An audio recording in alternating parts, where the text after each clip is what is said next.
All right, so AIM 5.5, we're going to talk about the causes and results of the Russian Revolution. We just went over some responses to the do now, so let's get it going. All right, this will be real quick, right? Not much to write here. So we mentioned it last week. Russia exits World War I in 1917 due to a revolution at home. Now, Russia was kind of, Britain and Russia, were the big boys. They were like the big linchpins of the Allied forces. So when Russia leaves, that's like a really big deal. That's like a key combatant and a key ally for the French and British just exiting the war, and it's kind of an ugly scene. So if Russia's going to pull out of World War I, there's got to be a pretty decent reason for it, and there is.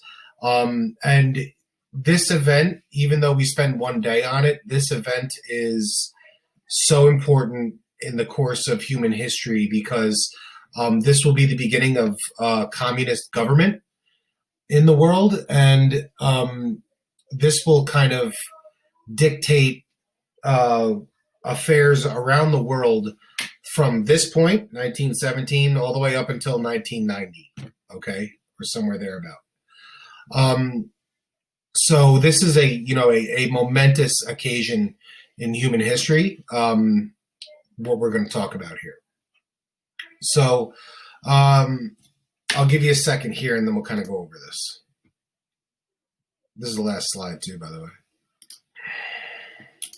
So one of the things we talked about last week, a couple days ago before the snow day, was the idea that World War I is really like a total war, right? So all of the efforts, energy, and resources, especially of a particular size society, are all geared toward World War I and kind of the war effort, right? So the limited resources available for people on the average, that's just kind of a reality. And it's no surprise, but the lowest classes in Russia suffer the burden of limited resources.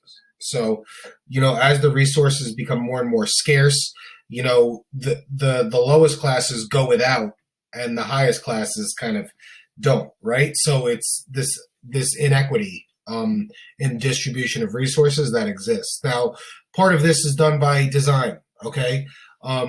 Germany cuts off supply lines to the interior of Russia.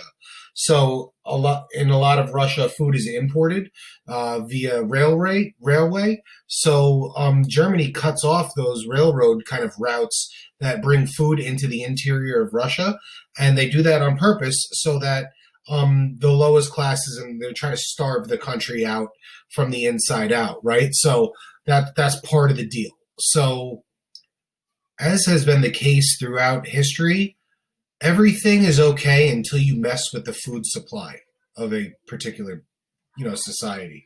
We saw it in France. As soon as you had food shortage and financial crisis, that's when the French Revolution really got underway. And we've seen it in other places too. And this is another example of that. So the people can endure a lot, but in general, when food supply is in jeopardy, that's when things get really, really ugly. So that's when you run and hide, when you see problems with food supply. It's always a good indicator. And that's really what happens here. So you get a guy named Vladimir Lenin, who is inspired by the writings of Karl Marx and Friedrich Engels, who, I'll remind you, were the authors of the Communist Manifesto. So remember, their idea was that there are owners and there are workers, and that owners take advantage of workers for profit, and it is the lowest classes that suffer so that the highest classes can survive and even succeed in a lot of cases. And Lenin's going to argue that that's what you're seeing here. These limited resources that are available to the people in Russia kind of are creating this class-based society of the haves and the have-nots. And he's going to start a revolution based on this idea, and it's going to start as a peasant uprising. This is the idea that the lowest classes overthrow their rulers, become rulers of themselves, essentially, and everyone shares in the resources equally.